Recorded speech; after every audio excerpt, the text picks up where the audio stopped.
So this is lesson 3 for chapter 3, and today we're going to take our first look at conservation of energy.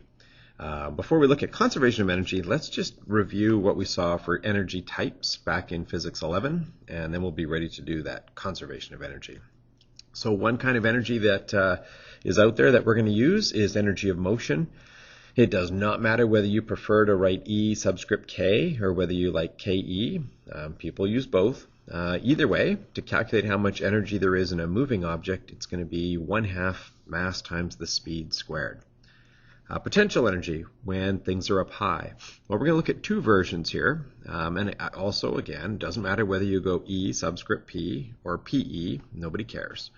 But one way to calculate that, if you're not going to go too high, is to go MGH. But for that MGH, it can't be so high that the G value, that 9.8 number, starts to change. Even by the top of Mount Everest, it's already a little bit less. It's like 9.77-ish.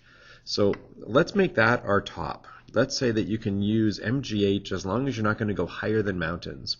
And so Mount Everest, our tallest mountain, is about 10 kilometers up. It's about 10,000 meters, roughly speaking.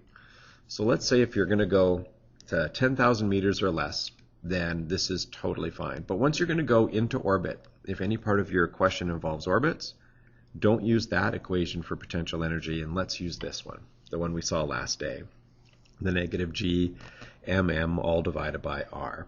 So that'll be for when we go above mountains. Okay, and the mountaintops will be kind of our deciding factor. We also saw last day the amount of energy that gets put into an elastic or a spring. That's 1/2 kx squared. You really won't need this one very much at all. We'll do maybe one example just for the sake of doing it, but we can have so much fun just simply with the potential and the kinetic energies. We won't really need it very much. Okay, conservation of energy. Saw this first time back in Physics 11. The idea is that the total amount of energy remains constant. So if you go down a hill, you might lower your potential energy, you lower your height, but your car is going to gain some speed. There's also something called the work energy theorem that says if there's a car just sitting there on flat ground at the bottom of the hill and it's not moving, it has no energy at all, it is okay for you to get behind the car and push the car. And you can push it to make it go fast, or you can push it to make it go uphill, or you can push it to do both. So that doesn't violate conservation of energy because the energy would be coming from you. You would be doing some work on it. You would be getting tired and have to go have lunch, and then you could donate that energy to the car. So the work energy theorem says, yep, you can actually include a work calculation, and then that will cause the object to gain some energy. Now, writing out the work energy theorem could be written mathematically like this. I'm going to put in here the total amount of work, the net work, will change the energy of that car or whatever the object is. And I say net work because I'm not too sure which way you're pushing on this car. You might be pushing forward, right? Maybe you're at the back bumper pushing forward, making it go faster and higher. Or maybe you're on the front bumper trying to slow it down, right? Maybe you're trying to diminish the velocity of the car. And so you can have positive and negative work there, and we would have to add all of those up to find the total amount of work. Now, I'm going to write this. The purist physicist would actually say that technically this is wrong, but it's close. We can talk about, the good works, the works that are trying to make your car go faster and higher. We can put them there. And then we have, negative work when you're trying to slow the car down. Technically, I guess this term that I've highlighted there is already negative just based on the dot product. So why would I go and add another? Well, I shouldn't. So let's say that this W pos and W neg, that those are actually going to talk about how big those works are. And then, yes, we do need to respect that there should be one negative sign in there saying, oh, well, yeah, if you're trying to slow the car down, there's a negative. Typically, that term there would be losses due to friction, where maybe you're on the brakes or you're skidding and you're making things get hot. That's the most common situation that we're going to see in our examples. But again, only one negative sign when we do that. Now, gravity is interesting. How do you bring gravity into this story of conservation of energy and the work energy theorem? There are actually two choices, and you must pick one of them. Like, you have to solidly pick one, and you can't kind of do both at the same time. You could say that gravity is a force, and therefore it belongs on the work part of the conservation of energy, right? Because it's going to create a work term being a force that does some pushing. The people that like to do that they would tell you that the only kind of energy out here that I have in blue in this equation up there, the only kind of energy out there is kinetic energy. Okay, they're not going to talk about gravitational potential energy. They're not going to talk about MGH. They're going to say, no, there's only kinetic energy, and gravity is something that does pushing. And so they would include gravity in their work calculations and not here at all. They would only then have their change in energy is just changes in kinetic energy. We'll try one example out like that. Most people find it awkward, so typically we'll do this instead. We'll say that gravity, it's actually a very nice force. It's what we call a conservative force. And conservative forces allow you to create potential energy terms, like the MGH. And then you can put them over on the energy side of the equation. And you can talk about, well, how much did the potential energy grow by? So I just threw that word out there, conservative force. A conservative force is one that doesn't change direction when you move the object back to where it started from. So if you take like a textbook and lift it up into the air, gravity does not help you. It fights you on the lift up. But when you put the textbook back down, gravity helps you pull it back down. So it doesn't switch direction like friction does. And forces that stay in one direction, we can actually create little energy terms for them and then install them over on the energy side of the equation.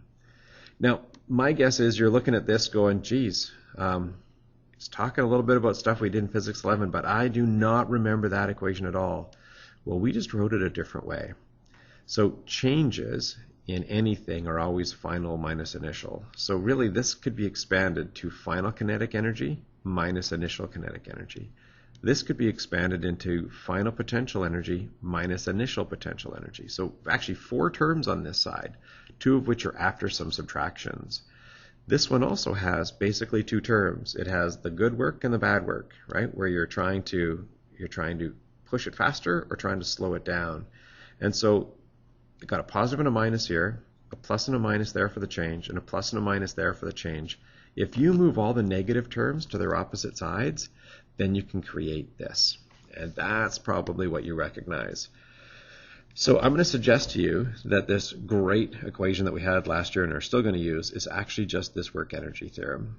Okay, this net work. Yeah, we talked about putting the good work on one side, and we talked about putting the bad work on the other in Physics 11. When you do this, by putting that heat or that workout term over on that right-hand side, that naturally is the negative. So don't make this negative again, even though the dot product wants it to be negative. We'll include the negative by putting it on that right-hand side. And then these 2 MGHs, well, that comes from here, right? When you go potential energy change would be final potential energy minus initial, right? So it's on the right-hand side. So final potential energy minus initial. Well, let's just put the initial over there. And we do the same thing with the kinetic energy. So this was just the equation that we found was a nice organizer. Just kind of zoom in on it for a second. Just going to talk for just a second. You don't have to write this down. I think you know this. That term there is going to talk about work that adds energy to the object, tries to make it go higher and faster. And this is any work that tries to steal energy from the object, typically friction, trying to make it go lower and slower. We've got the initial energies, both potential and kinetic, and then the final energies. And so it's just an expanded version of the work energy theorem, and it has no negative signs in it, which is nice. But please don't make this negative when you're calculating it, even though we know that it is a negative work. By putting it on that side, that deals with it. Okay, let's try a couple of these out. The first 2 examples, these are in your note template, right? So we're just kind of working through it as we go. The first 2 examples are identical. We're going to do them 2 different ways. 20 kilogram mass is lifted 4 meters vertically by an applied force of 250 newtons. That's a lot. You don't need that much just to lift it up because the weight on 20 kilograms is about 200 newtons. It's actually like 196. So 250 is enough to lift it and make it go faster. It initially starts at 2 meters per second, and we're going to find out what kind of final speed we can get to 4 meters up. I'm expecting better than 2. Okay, first time we do this, let's say that gravity is a force that causes work, and it's not a potential energy deal.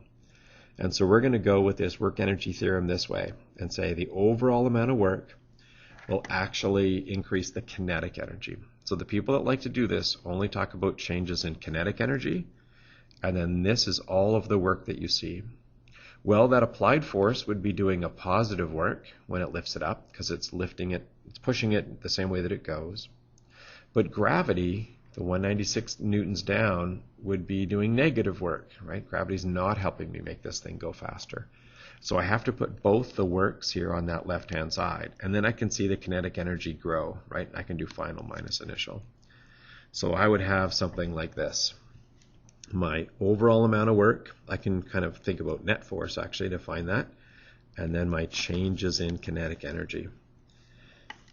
So yeah, I'd have a 250 multiplied by 4 and a negative 196 multiplied by 4 for the two works. And you can see the applied force work is going to be better than the gravity force work. Now it is totally fine to have 4s on both of those numbers instead of doing the distribution like I've got. You could say 250 times 4, negative 196 times 4, just add those up. Or you can find the total force like I am, the net force, and then multiply by displacement. And you can see there's only one thing missing, just this final velocity. That is classic for conservation of energy. Big, long equations with only one thing missing. And in one shot, we're there. The final velocity is a little more than 5 meters per second. So it's definitely picked up speed.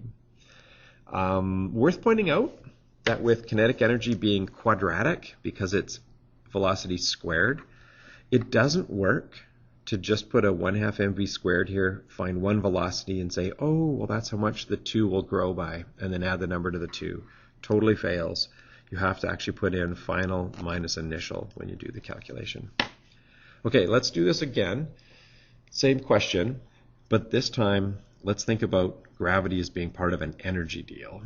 So same story, but now gravity is going to be one of those two energy deals. 4 meters is not higher than mountains, so I'm just going to go with mgh. Should be totally fine. So here's my big, giant, pen-high conservation of energy equation, right, where I lay every single term out. Some people like to write it like this. Same thing, okay? You should be comfortable writing it both ways, right? Either just with the abbreviations or with the actual explicit calculations. So what do we need and what do we not need? And I have to be honest, the physics is all right here. It's all in deciding what you can throw away and what you need to keep. Plugging the numbers in, kids in grade 8 can do that. But looking at it and going, you know what? I don't need an initial potential energy because it starts off on the ground. I'm going to throw that away. That's an elevated thought process that we're going to be trying to work our way through for Physics 12. It does start with some speeds. We're going to keep this term. There is somebody doing some work. Keep that one. It does go up high. Keep that one. It's going to go fast, and there's no talk about rubbing. There's no friction at all. And you might be thinking, well, gravity. We said gravity was fighting us. We're going to put gravity into the potential energy terms. So the people going with this method would say, let's scratch off those two terms. We don't need them. And then we can plug and play from there. I can't cancel the m's. There's no m in that force applied times distance term, that 250 times 4. So you have to keep those 20 kilograms. They need to stay throughout the problem. Plug and play, one thing missing. The whole thing's done very fast. 5.06. Same answer as before, of course, but just a different way of actually getting there. I'm going to do it this way from now on. I'm going to say, hey, gravity is so nice, being a conservative force, let's either put in an mgh or a negative g mm over r every time when we go to do our calculations. Okay, next one. These are all in your note package. 140 kilogram go-kart. I'm assuming this is go-kart and rider. It's traveling at 18 kilometers an hour. That's a problem. We'll have to change that to meters per second, but that's easy enough to do. Collides with a large spring. Got the spring constant there. How much does the spring compress? So this is like some, Wile E. Coyote Roadrunner cartoon where this car goes and bounces into the spring and scrunches it all down. Probably would actually get just bounced back out in a minute, but we're just going to look at the moment when they've managed to stop the go-kart and the spring is all compressed.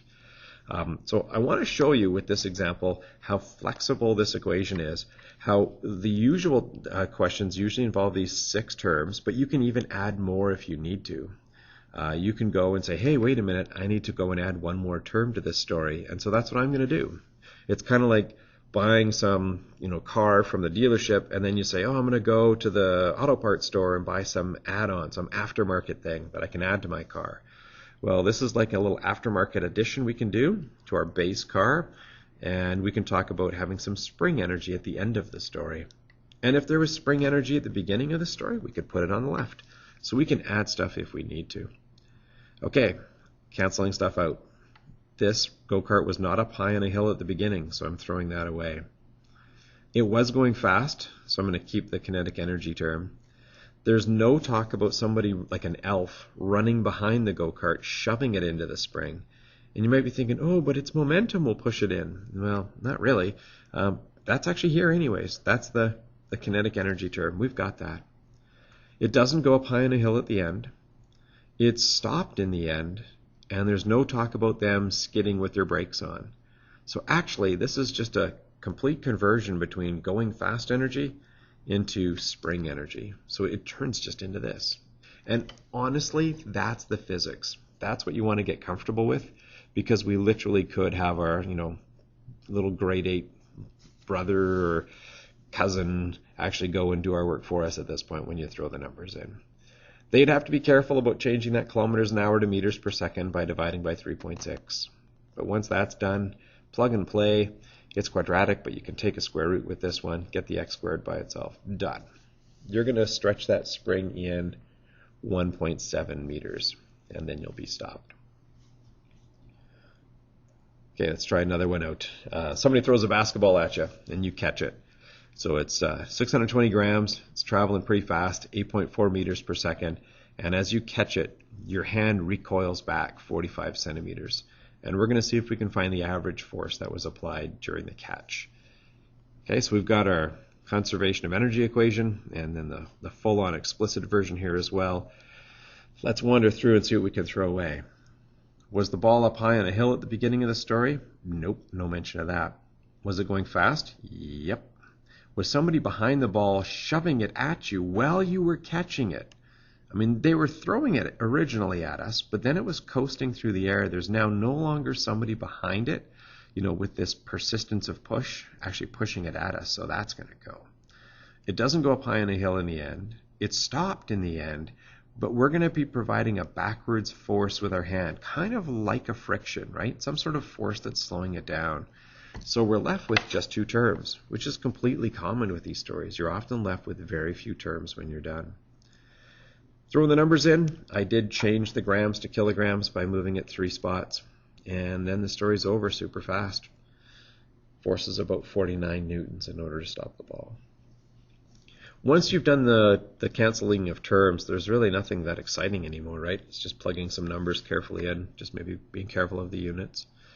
I did change the centimeters as well, right? It said 45 centimeters. I changed that to 0.45 meters. But beyond those little minor things, it's just plug and play.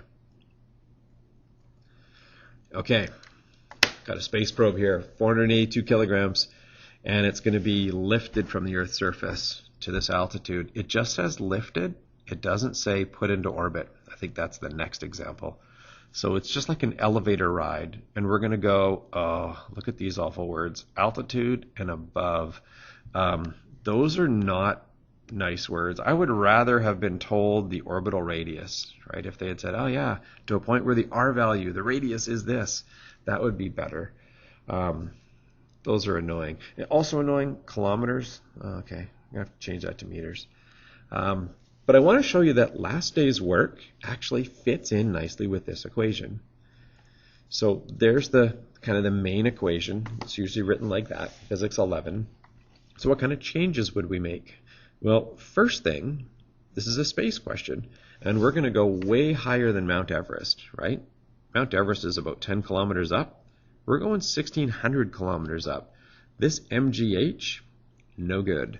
So it's like you buy a stock car and you take off the stock tires and you're like, no, got to put racing tires on. So those come out, and in its place, we'll just put in the refined version. And this works perfectly, right? It's still a beautiful organizer. You just have to swap out that MGH, which won't work in this question, with the better negative G mm all over R. And now here we go. Will there be a potential energy at the beginning of the story? Yes. And you might be thinking, well, we're from the Earth's surface, but that does have an R value away from the Earth's center. It's not up on the roof, so to speak. It's not infinitely far from the Earth, so you will have a value for this. And we're going to have a final one too. We start with no speed, so that will go. we're being asked to find the work, so if that's the request, we're definitely looking for this. It will have that final potential energy. It doesn't have to have any speed in this example, and let's not rub it on any skyscrapers on the way up, right? Let's not make any heat. So when we throw away what we can, it's going to look just like that. Now my point with this example was, hey, last day's stuff is consistent with today's. Last day we said, if you want to find the work, you need to do that calculation, negative g mm over r twice. Have to do it twice and subtract. And sure enough, this nice little organizing equation is showing us that. Now, I was just a little lazy here. I didn't want to write out the value for g because it wouldn't really fit. And the mass of the Earth, I just went ME.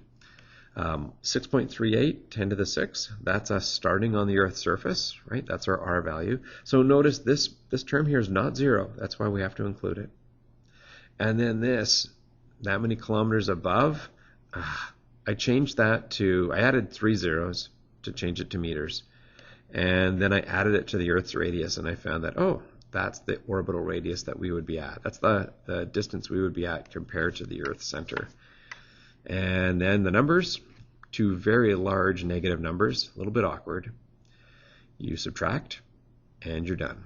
And you end up with this nice positive value saying, yeah, it's going to be a lot of work to lift that thing up. 6.1 times 10 to the 9 joules.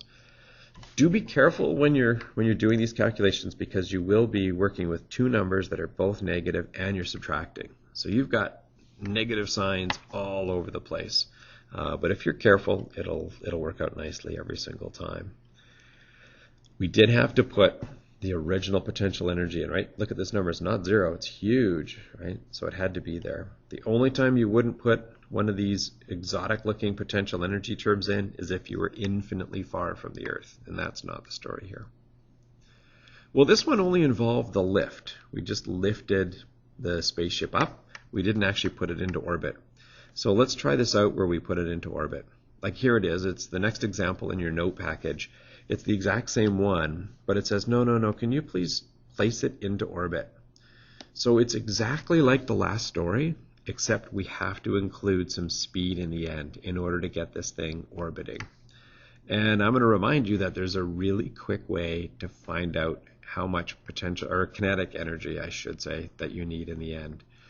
If you really want to, you can torture yourself and find the velocity and calculate the kinetic energy, but you don't have to.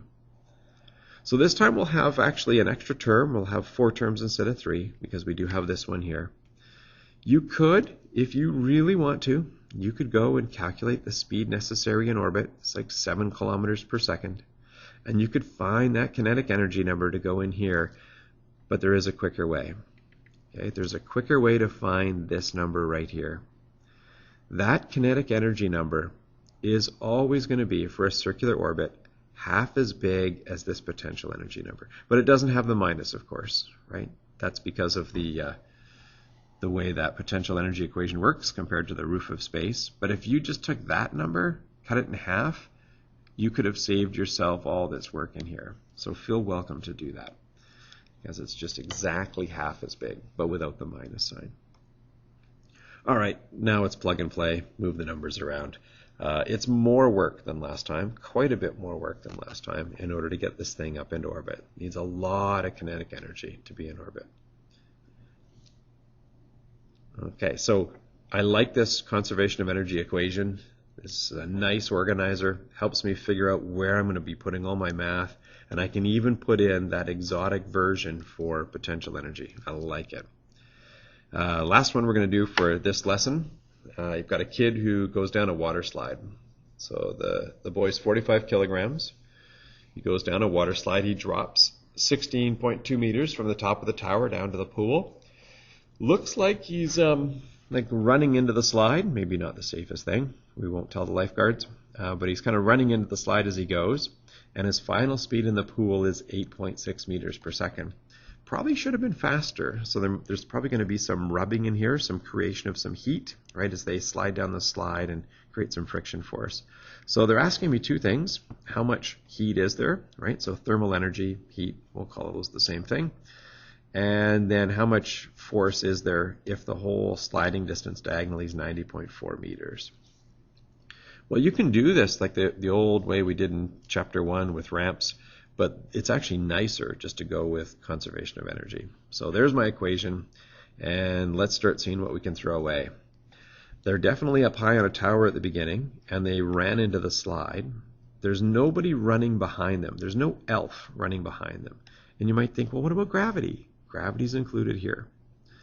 In the end, they're down at pool level, so there's no potential energy. They did hit the pool pretty fast, and there's talk about creating some heat. Now, this term here, this workout term, is actually just friction force times distance. Part A is asking you, can you just tell me the whole thing, this workout term?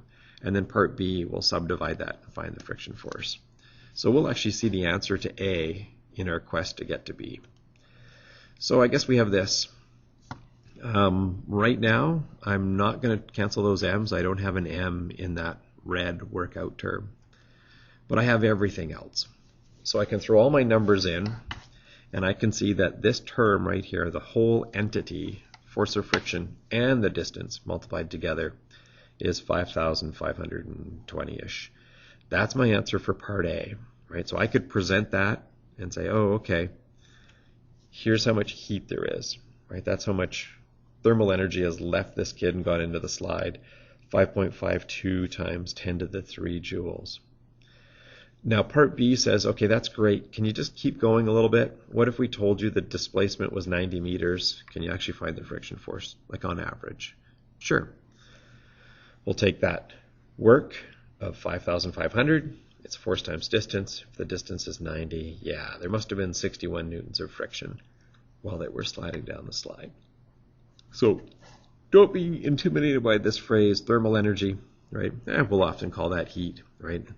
Heat is thermal energy that's moving around in the story, like leaving him and going into the slide. So that was just this whole thing, right? You guys are probably ready at any moment to find either the D or the FF. And this part A was actually pretty relaxed. It says, just tell me about this whole term for a moment. That was the 5,500. And then we found the friction after that. We'll do a few more of these in the next lesson, but that wraps up this lesson.